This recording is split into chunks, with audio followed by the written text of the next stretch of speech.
completely shifted my attitude towards Islam. Before, I just thought this is a false religion. Now I'm like, oh no, this is a tool of Satan. This is a tool of Satan, and the people who are following it are unknowingly soldiers of the devil. Of the highest degree, right? Some of his strongest foot soldiers. God made a religion, it's Christianity. The devil made a religion, it's called Islam. I didn't know that the Prophet Muhammad, the person who invented the religion, raped a 9-year-old girl. This is a fact. He married a girl at 6 years old and then consummated the marriage at 9. That is rape. And the reason why it doesn't faze the average Muslim when you bring that up to them is because Jesus is not in their heart. Is because the Holy Spirit, God, is not in their heart. Young Don, if you see this, somebody clips and send this to you, I hope you're going to be fair and honest and open enough that when I give the references from the Bible, you're going to go and look them up. And if you're going to make any kind of accusations against Islam and the Prophet of Islam, the Prophet Muhammad, peace and blessings be upon him, then I hope that you will make the same exact words against other traditions when I bring them up. Otherwise, your sincerity will be known to everybody. Talking about pedophilia, I'm going to bring up something from his Bible. And I know he feels he doesn't need to defend his Bible, but he needs to at least defend his statements now, right?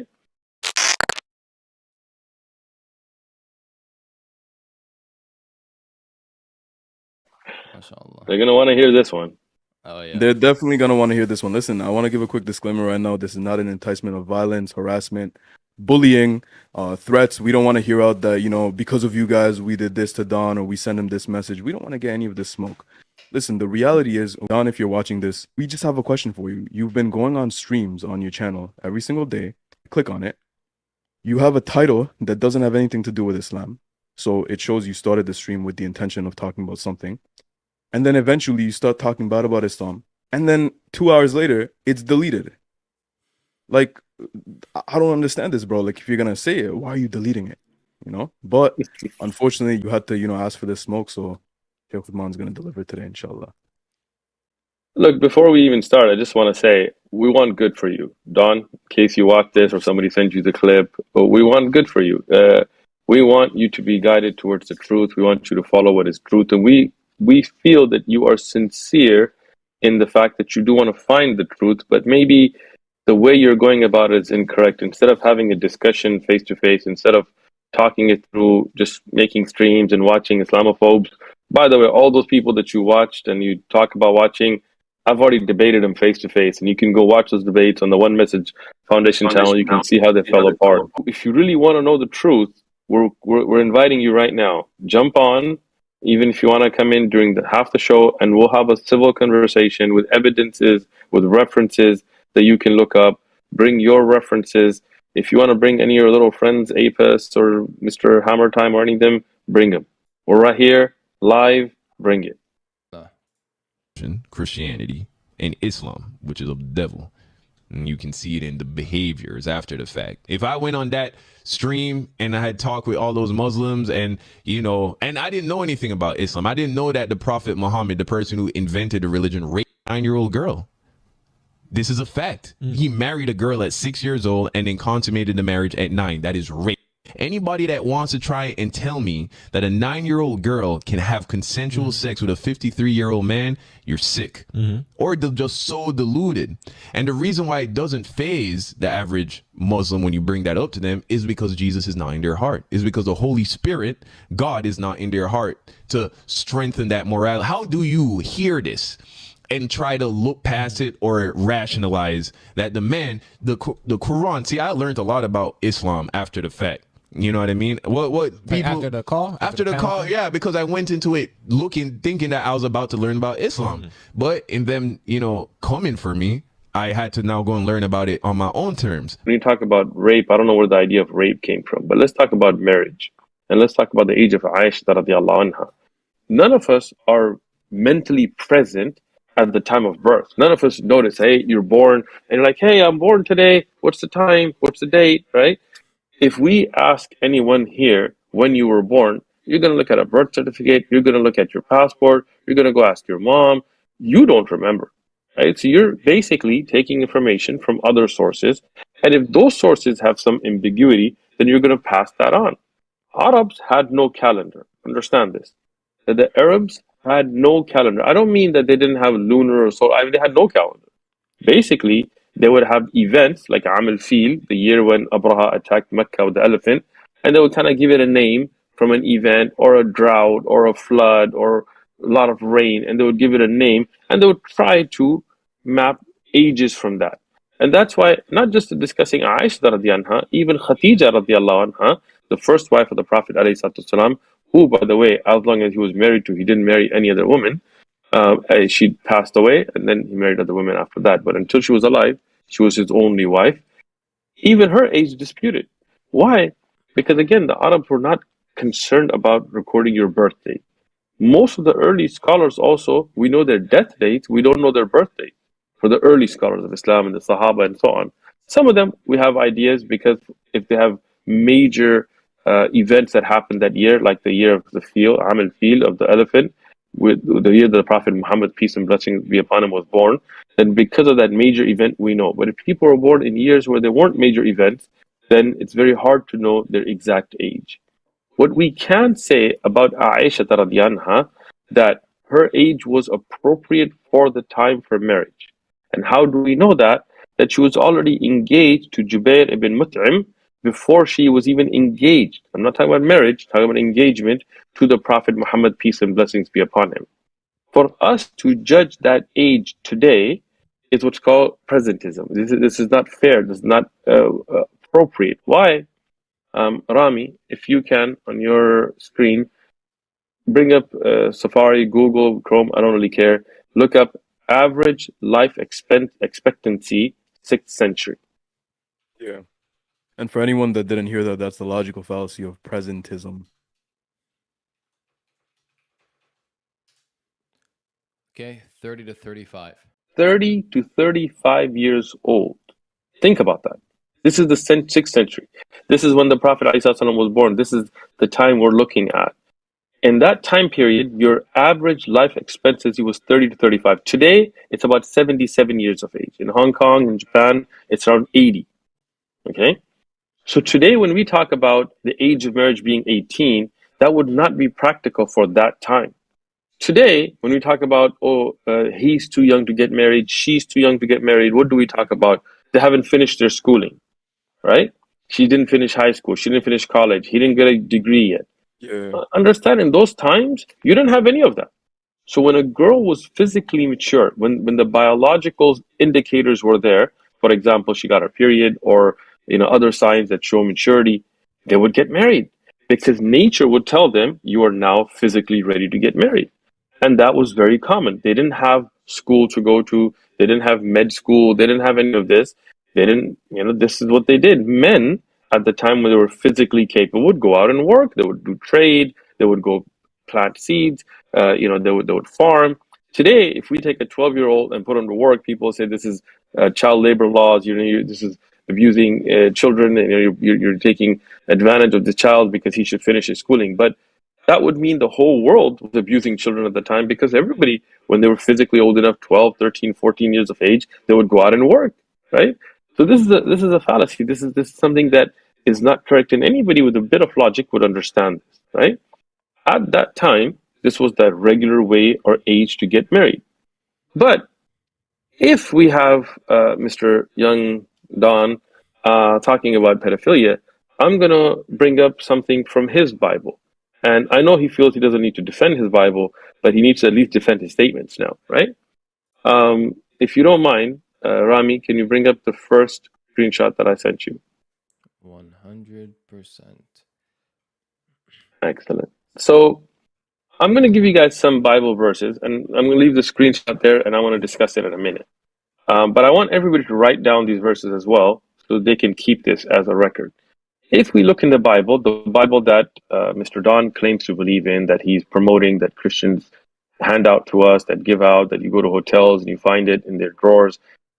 In Genesis 17:17, we find, and if one of you guys can take some notes here as well, that Sarah was 90 when Abraham was 100. Ibrahim alayhi salatu salam, Sarah, right?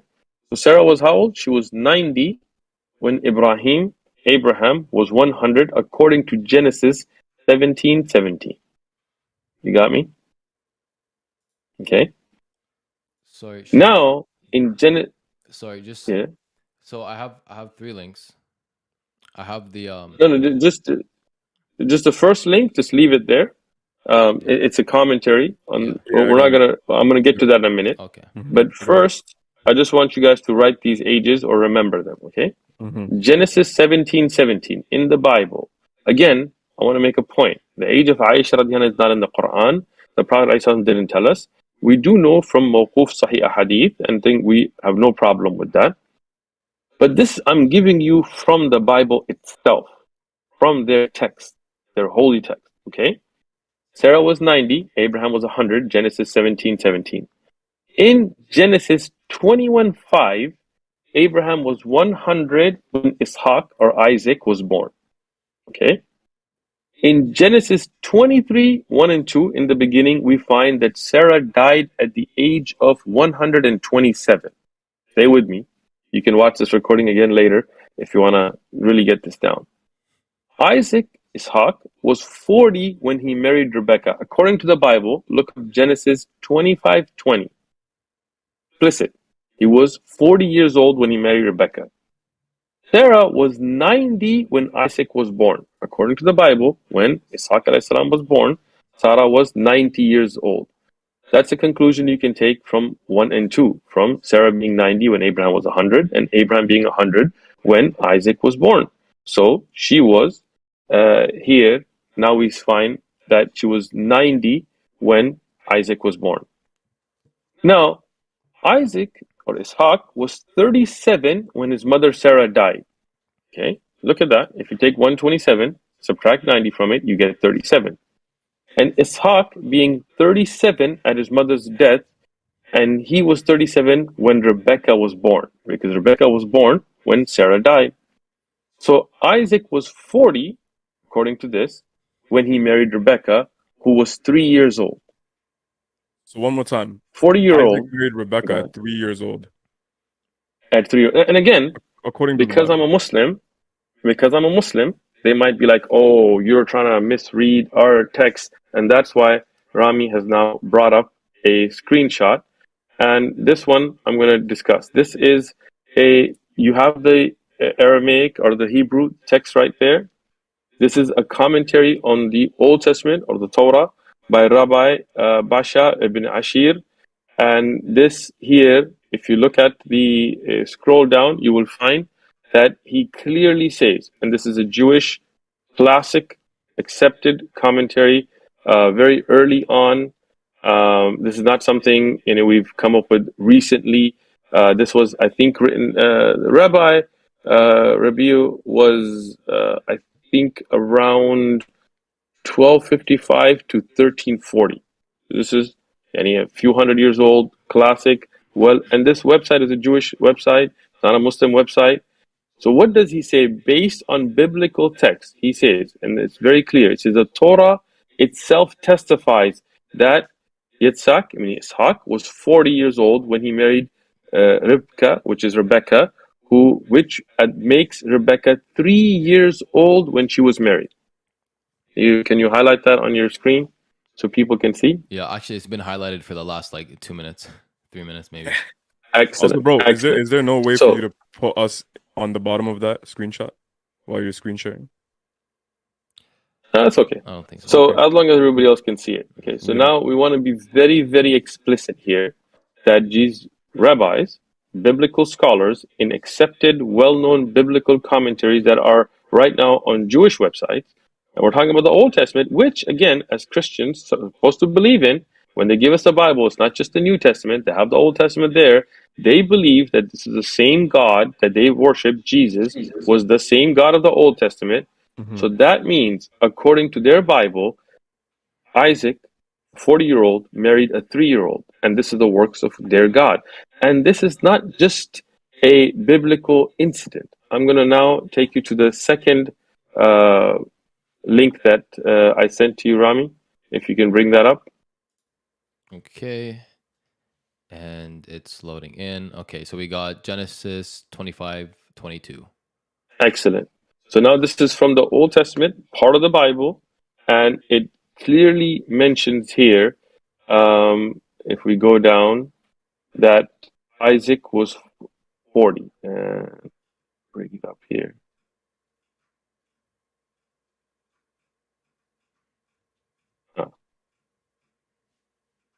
Here. Genesis 25:20. Isaac was 40 years old when he took wife Rebekah. Now, if you look on the right-hand side, you will find the commentary from Rashi. Rashi is a standard, well-known commentary used for biblical references. It was written by Rabbi Solomon ibn Ishaq, and he is 1040 to 1106. Very classic. It's commonly known as Rashi, and this is, as you can read in the introduction, this is the single most influential Jewish biblical commentary of the Middle Ages. Anybody who studied Judaism, anybody who's Christians that have studied the Old Testament, know that this is the standard. This is the well-known, accepted commentary from the Middle Ages. What does Rashi say? He says, when Abraham came from Mount Moriah, he received the news Rebekah was born, and he gives the reference 22:20. Isaac was 37 years old, because at that time Sarah died from the birth of Isaac until the binding. When Sarah died, there was 37 years since she was 90 years old when Isaac was born, and 127 years old when she died. As it is said in 23:1, he's giving all the biblical references here. And the life of Sarah was 127 years. Thus, Isaac was then 37 years old at the period Rebekah was born, and he waited until she was, now pay attention to this, until she was fit for marriage, which was 3 years, and then married her. So according to the Bible, the age that a girl is fit for marriage is 3 years of age. And this is not a Muslim commentary. This is not me trying to interpret their text. This is their own scholars in their own commentaries using their own Bible. Okay? Now, 3 years old. Yeah. 3 years old is the age for marriage, right? According to them, not us, not as Muslims, right? If you want to talk about pedophilia, let's talk about pedophilia, right? But we'll get to it. We'll get to the New Testament too. Relax. All the Christians that are jumping up and down, you guys claim you believe in the Old Testament. It's part of the Bible that you give. You claim it's the same God, so you believe in this. Okay. Now, if you can go to the third link I sent you. All right. Third link. Yes. All right. It's looking like 541, Dr. Joshua Culp. This is the Talmud. This is the commentaries of the Jewish rabbis that base their rulings off of the Bible, off the Old Testament, right, of the Torah.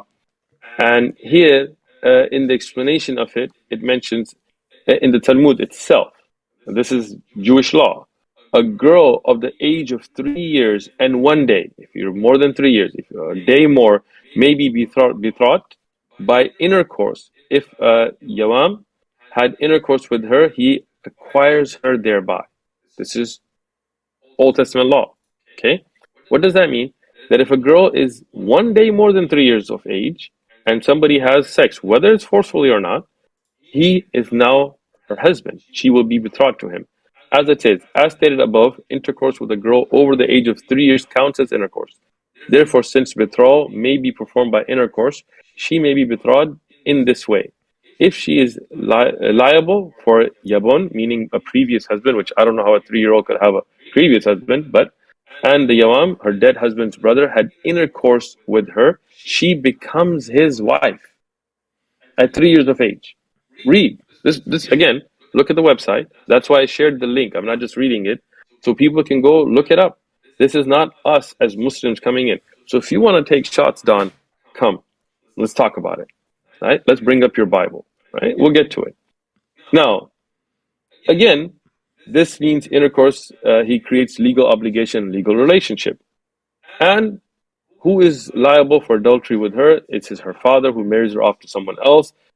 Understanding that according to Jewish law, a girl who is a katana, this is kitana, this is a word that's used in their law, according to the Old Testament, at between the age of 3 and 12 can be given in marriage even without her consent by her father, right? Because this is the legal age of marriage between 3 and 12 according to the Old Testament laws, right?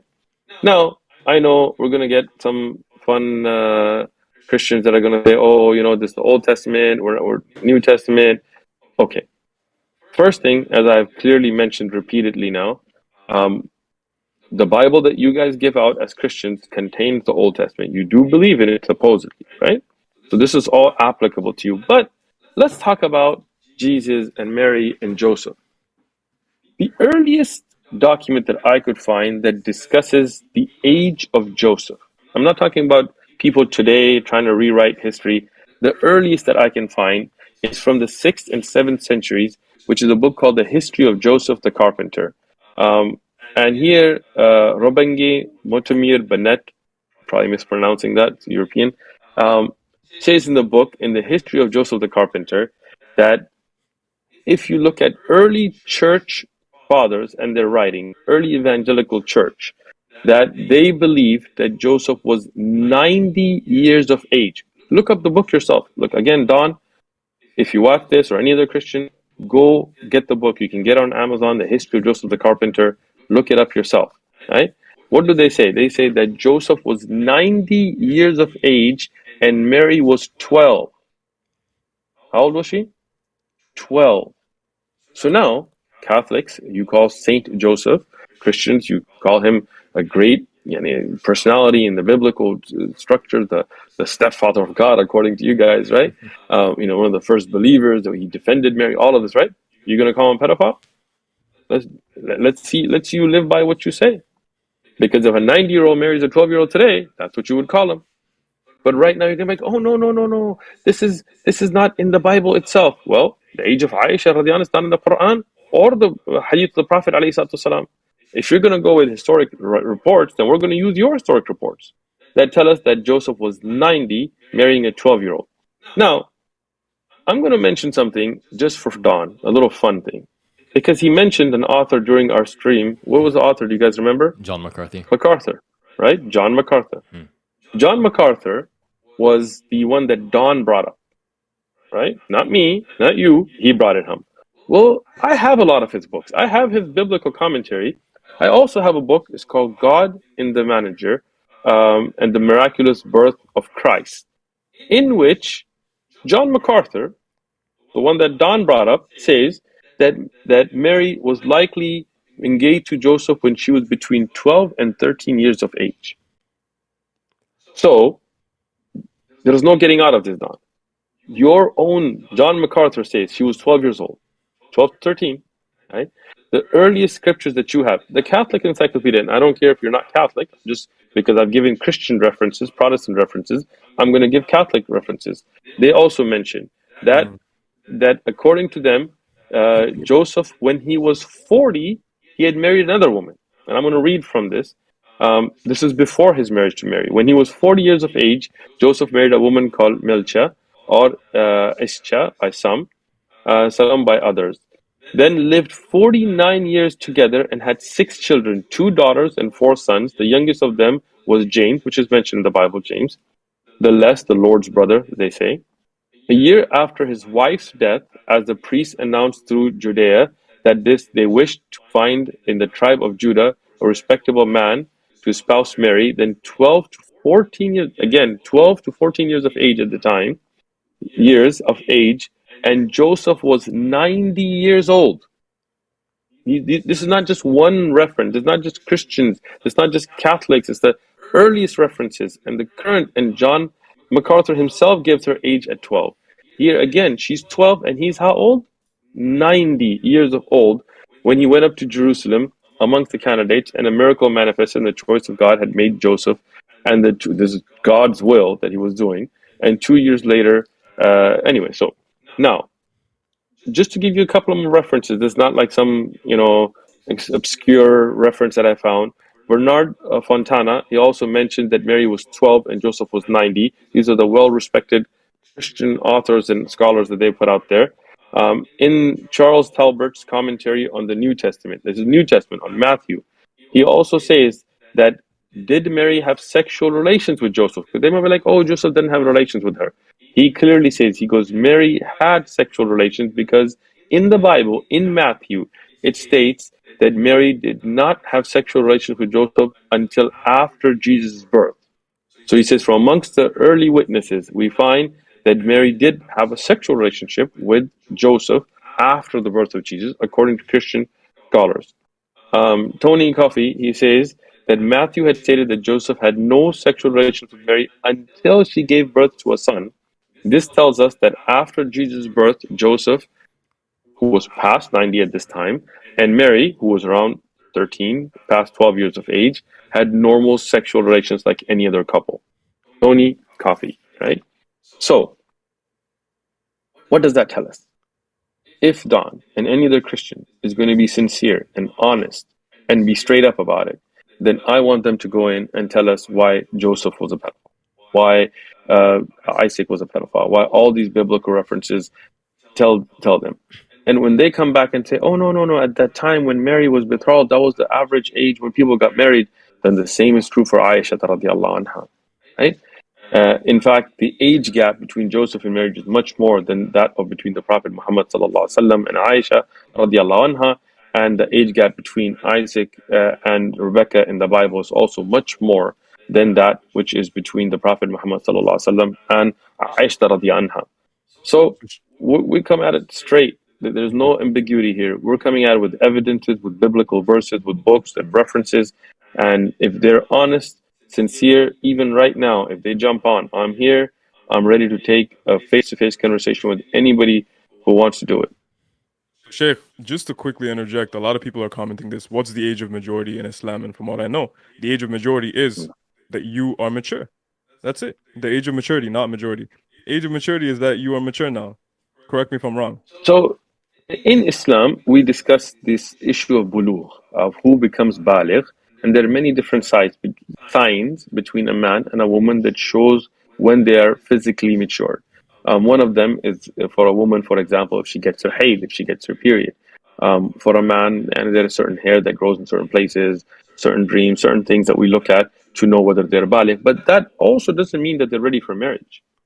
Because as the kutub of fiqh, the fiqh books discuss, that marriage is done when somebody is physically capable and able for marriage, and many of the commentaries then also talk about a mental state, right?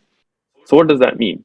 A girl may be at a age where her period doesn't come because in her culture or her environment the period comes very late, or some that come very early, but she may not be physically ready for marriage. So at that time we would not allow that to be an Islamic marriage. Islam looks at what we call urf. Urf means the local customs and traditions to look at marriage age, right? Meaning that if, for example, in a country where there is no education system, there's no schooling, the average life expectancies are very low, and people get married early, as long as the woman is physically ready, natural indicators of marriage, and the man is physically ready, then they could get married. In other cultures, if there is a delayed period, meaning the people are going to school, they have things, and they want to wait till they're older, nothing wrong with that. We look at the urf there.